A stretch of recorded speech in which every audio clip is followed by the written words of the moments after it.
onamga meni tushunmayapsiz degan gaplarimga afsuslanyapman.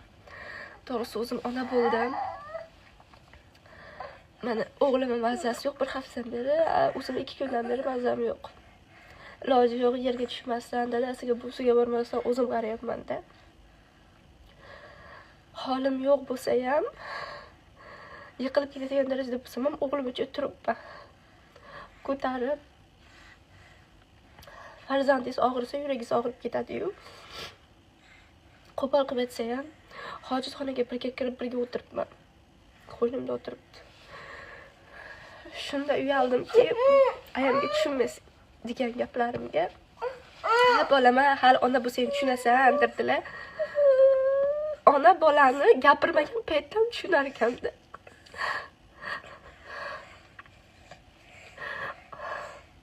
Shunaqa paytda-chi, onalarga ham ona kerak bo'lar ekan.